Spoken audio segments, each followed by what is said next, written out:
हैं भारत ने ऑपरेशन सिंदूर के बाद ऑपरेशन महादेव लॉन्च कर दिया है। 100 बिलियन का इन्होंने अभी वेपन्स जो लिए हैं, ये किसके लिए लिए हैं? ये ऐसा है कि कोई भी दिनेश भाई आज तक बच नहीं पाया। अगर किसी भी आतंकवादी को गलतफहमी है कि भाई मैं बच जाऊंगा, और अगर उसको ऐसा लगता है कि भाई मुझे हूरें पानी हैं, तो फिर कश्मीर में आपका बहुत बहुत स्वागत है, क्योंकि हूरें इंडियन आर्मी जरूर आपको दे देंगी। हाशिम मूसा को भी दे दी, बाकी सबको भी बहुत जल्द मिल जाएंगे। एक और बात कहना चाह रहा था, इस ऑपरेशन का नाम है ऑपरेशन महादेव। तो कई लोगों को बड़ी दिक्कत हुई थी जब दोस्तों, दुनिया की नंबर 1 आर्मी इंडियन आर्मी ने आज पाकिस्तान के उस सुअर को जो है मार दिया है, जिसने पहलगाम में निहत्थे लोगों पे गोलियां चलाई थी। बच्चों और बीवियों के आगे निहत्थे लोगों को दरम पूछकर गोलियां चलाई थी। आज वो अपने अंजाम को पहुंच गया है अपने 2 और सुअर साथियों के साथ।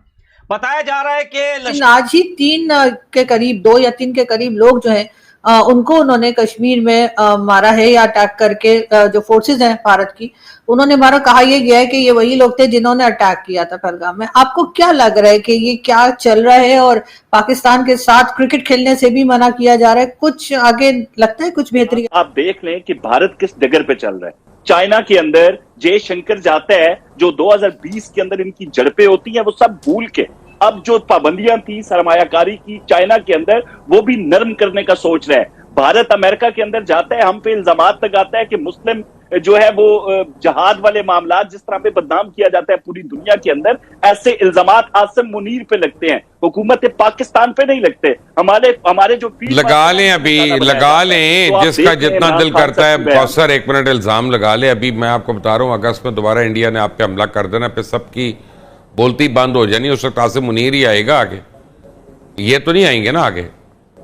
बिल्कुल ऐसे ना, यही तो वजह है कि निशाना बनाया जाता है बार बार उस आसिम मुनीर को निशाना बनाया जा रहा है, जिसकी वजह से 6 गुना ज्यादा फौज, 6 गुना ज्यादा एयरफोर्स, 8 गुना ज्यादा नेवी।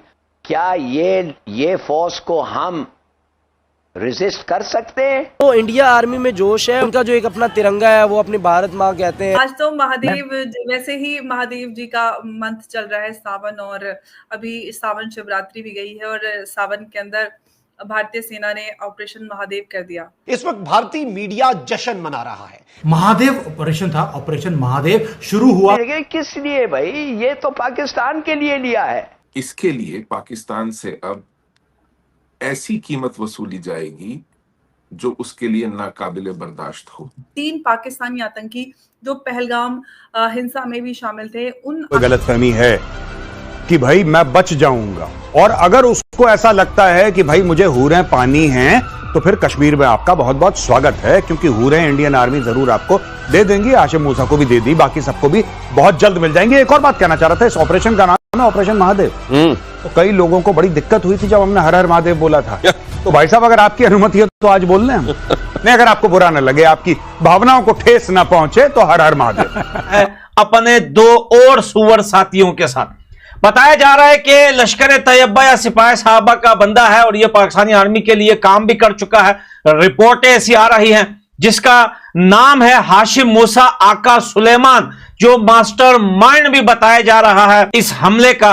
वो आज भारत की आर्मी की तरफ से सुअर की मौत मरा है। उसकी तस्वीर हम आपको नहीं दिखा सकते, आपने देखा होगा, उसके चेहरे से देख के लग रहा है कि कितना बड़ा सुअर का बच्चा था और आज अपने अंजाम को पहुंच गया है। और जो लोग इसके बाद ऐसा आतंकवादी हमला करने की साजिश रचा रहे हैं या सोच रहे हैं, या उनके साथी जो उसमें इन्वॉल्व थे बचे हुए हैं, उन सब के लिए ये आज इंडियन आर्मी का एक खुल्लम खुल्ला मैसेज था। क्योंकि ऑपरेशन महादेव के नाम से जो ऑपरेशन लॉन्च हुआ था, अब ऑपरेशन भारत आर्मी लॉन्च करे और वो जो है सक्सेसफुल ना हो, ऐसा हो ही नहीं सकता। आज न सिर्फ उनके जिनके घर वाले को इन्होंने मारा था, न सिर्फ उनके दिलों को ठंडक पहुंची है, बल्कि पूरे भारत और बहुत सारे ऐसे लोग जो भारत से प्यार करने वाले हैं, हमारे जैसे लोगों के दिलों को भी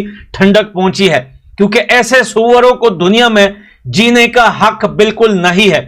अब भी काफी ज्यादा देर हो गई इनको टपकाने में, लेकिन कोई बात नहीं, देर आए दुरुस्त आए। ये इतने बेगैरत सुअर कि अभी तक उसी एरियाज के आसपास ही ये छुपे हुए थे तो प्रॉबेबली ये सारा कुछ इतनी बड़ी झंझट होती ही नहीं। इनके अपने लोग, बल्कि वो जो बेवा भी थी उस नेवी ऑफिसर की, वो भी यही गिला कर रही थी कि भाई आप असल लोगों को तो पकड़े जिन्होंने ये सारा कुछ किया है, जिन्होंने हमारे साथ इतनी बड़ी ज्यादती की है।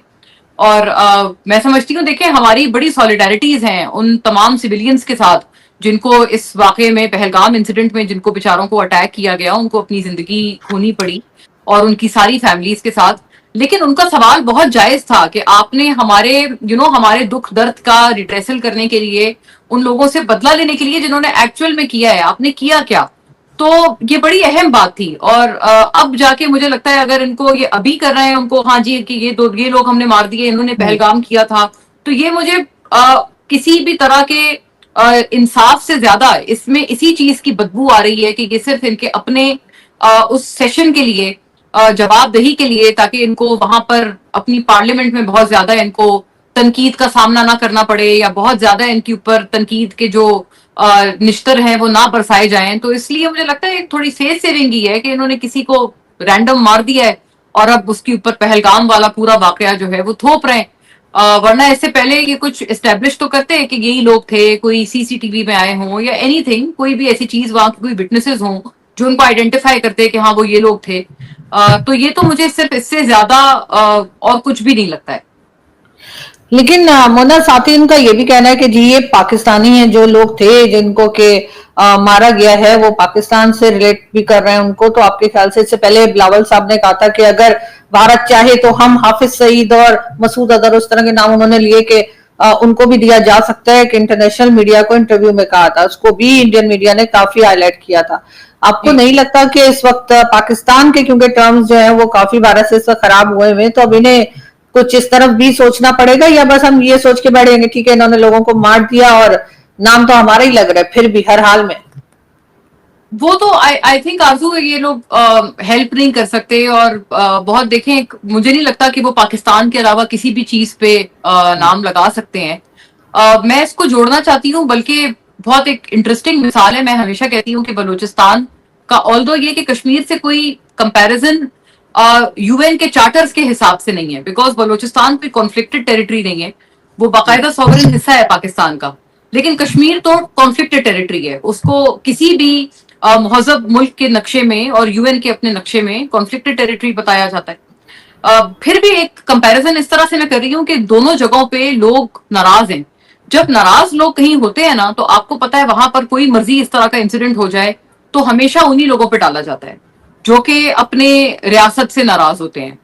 बलूचिस्तान में भी आपने देखा है कि कोई इस तरह का इंसिडेंट होता है तो फौरी तौर पर उनको जो है वो लगा दिया जाता है कि यहाँ पर इस तरह से है और इनकी तरफ से